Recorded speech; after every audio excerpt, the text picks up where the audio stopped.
nama saya Nafizatul Hamba Bibur saya. Panggil saya Cikgu Fiza saja. Saya sebelum ni belajar di Politeknik Perak. Saya mengambil jurusan Diploma Pendidikan Awal Kanak-kanak. Sekarang saya bekerja di Tajika Adik Pandai di Sungai Besar. Untuk tahun ni dah masuk 2 tahun. Apakah perasaan cikgu menjadi guru di Tajika?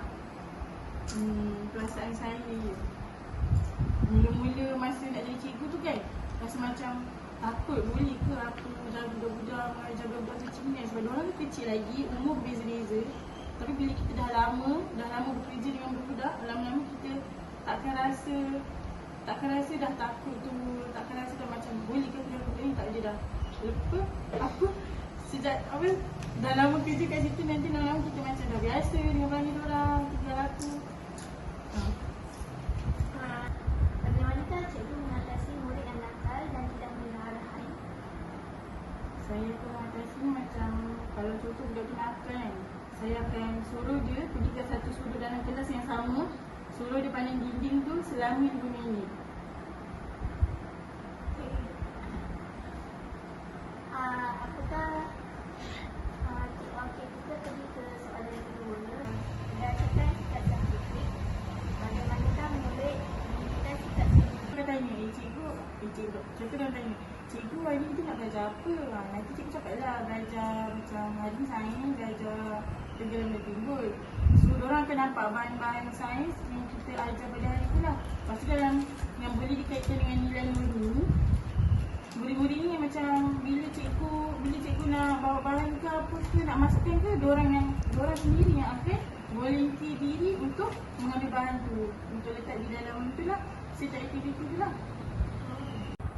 Melalui kemahiran proses sains, bagaimanakah murid berkomunikasi? Bagaimana murid berkomunikasi?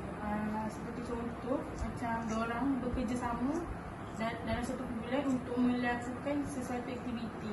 Contoh macam aktiviti tenggelam timbul tadi kan, diorang boleh perhati barang apa atau bahan apa yang tenggelam dan bahan apa yang timbul. So diorang dalam aktiviti tu nanti diorang akan berkomunikasi lah dengan kawan. Weh, yang ni tenggelam ah. Weh, yang ni timbul. Macam tu. Dalam dunia sains dan teknologi, banyak yang telah kita belajar dengan menyiasat dalam kehidupan. Bagaimana murid mengatasi benda hidup dan benda hidup? Yang selalu saya buat, saya akan bawa ikan, contoh tak, ikan dengan Lego, permainan Lego kan, letak dekat depan diorang. Lepas tu tanya diorang, tanya kanak-kanak, mana benda yang hidup dengan yang tak hidup. Kalau diorang dapat, kalau macam ikan kan berenang dalam air, lepas tu dia gerak-gerak. Kalau Lego tu, kalau kita letak dia statik dekat situ, so benda tu tak hidup. So diorang boleh nampak lah apa benda yang boleh bergerak dan benda yang tak gerak, yang benda boleh hidup dan benda tak hidup.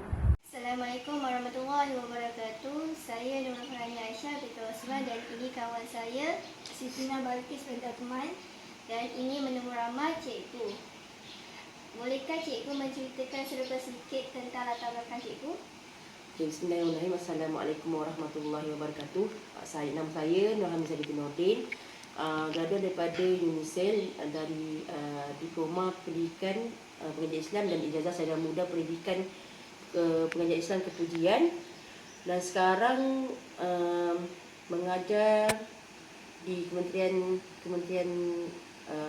Pendidikan Malaysia di Sekolah SK Puchong.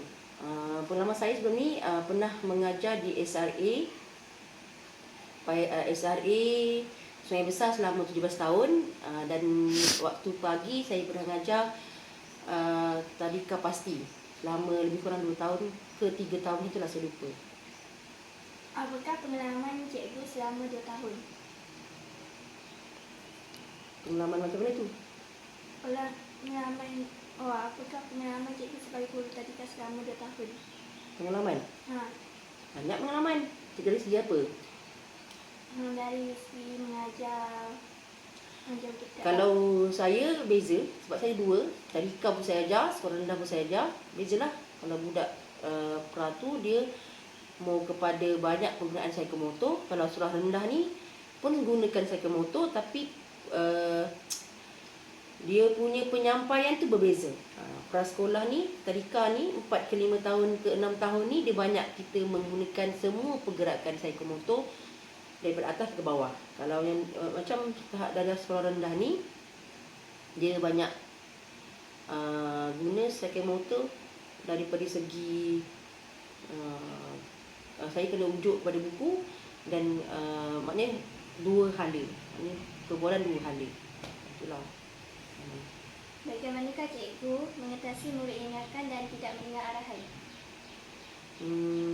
Kalau dia beza. Kalau sekolah tadika, saya suruh dorang menulis dekat papan putih. Sekarang papan putih lah kan, zaman saya dulu papan pakai kapur. Kalau sekolah rendah, maknanya sekolah kebangsaan, saya minta dia jadi ketua kelas hari tu. Itu saya punya ni lah, saya punya cara lah. Dia berbeza lah setiap guru. Cara saya begitu. Apakah perasaan cikgu selama sebagai guru tadika selama ini? Tadika, dia beza. Sekolah tadika dia punya keseronokannya mungkin sebab kita buat dia orang macam anak-anak kita, so kita layan anak-anak. Anak macam mana dia begitu, anak bagaimana anak kita tu membesar sebagai seorang kanak-kanak, macam tu lah kita rasa macam kita didik anak-anak kita. Seronok lah. Diorang ni kan banyak main-main kan. Kita pun sama-sama dalam dunia mereka. Itulah. Kalau ikut pengalaman saya seronok lah. Seronok.